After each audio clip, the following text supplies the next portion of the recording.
Bonjour, je suis le professeur Nouri Nassim, médecin-chef du service d'endocrinologie, diabétologie du CHU de Constantine. Je fais cette vidéo pour essayer d'aborder un peu les difficultés dans lesquelles nous baignons quelque part un peu et toute cette situation critique que vit notre ville, à l'instar de l'ensemble des villes d'Algérie, à l'instar de l'ensemble des pays où cette pandémie est en train de faire des ravages. Alors Constantine, comme l'ensemble des villes d'Algérie, donc étant la 5e, 6e parmi les villes les plus touchées en Algérie, reçoit un flux incessant de patients. Je ne peux que parler de notre structure qui est le CHU Médis de Constantine, où actuellement, depuis quelques jours, nous participons activement. L'ensemble des personnels soignants continuent à faire leur activité de routine associée à l'activité Covid.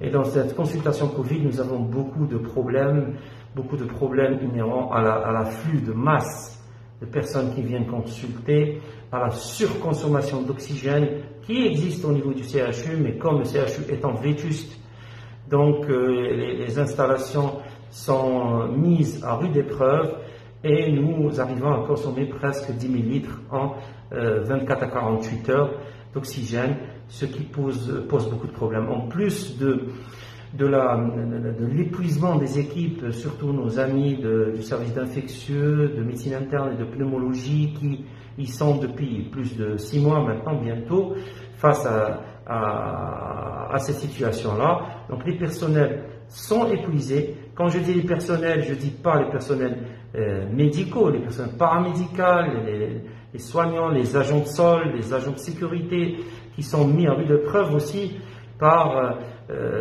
cette panique que la population, et on les comprend parfaitement, les personnes viennent affolées, ils viennent avec 5, 6, même 10, accompagner leur maman, accompagner leur père, leur frère, et ils veulent avoir des soins le plus rapidement possible. Ils viennent des fois rentrer dans la structure même de consultation de la bavette, du Covid, où la charge virale est au plafond, des fois même sans bavette, ou bien la bavette est mise au montant.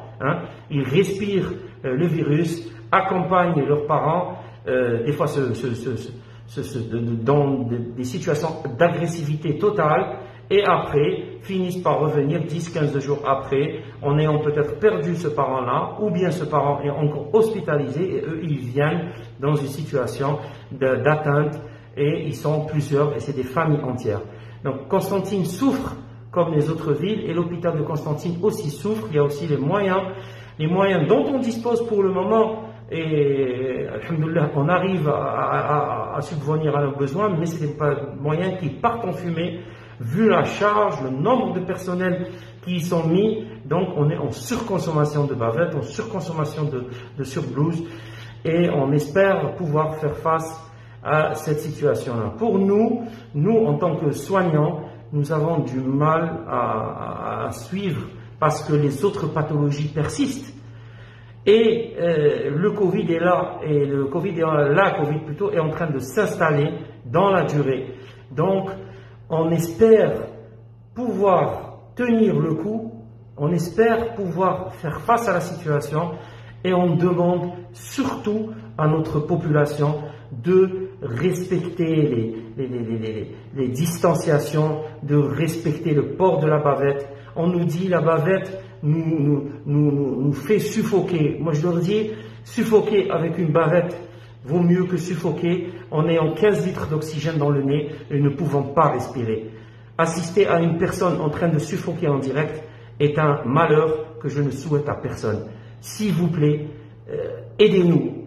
Nous demandons aussi, nous avons eu déjà la promesse des autorités locales qu'elles allaient, et qu'elles nous accompagnent, qui est en train de nous accompagner, mais qu'elles allaient mettre encore les bouchées doubles pour nous aider à avoir d'autres lits d'hospitalisation dans notre structure et dans les différentes autres structures, qu'elles allaient nous aider à assurer notre sécurité dans les pavillons d'urgence. Et monsieur, les principaux responsables, dont monsieur Louali, nous a promis notre accompagnement dans les moyens de dépistage pour les personnels de santé qui sont touchés. Nous sommes à plus de 140 personnes touchées dans notre hôpital, entre médecins-chefs, agents de sol, brancardiers et autres.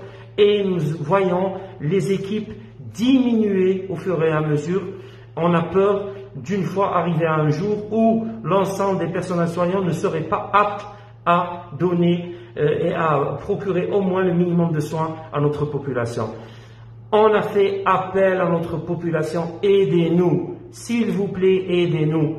N'accompagnez pas vos parents avec 10 personnes, mettez vos masques, respectez les distances la distance de courtoisie, la distanciation entre vous, placez vos bavettes et aidez-nous à vous aider. Aidez-nous pour qu'on puisse apporter le minimum de soins à notre population et je vous remercie.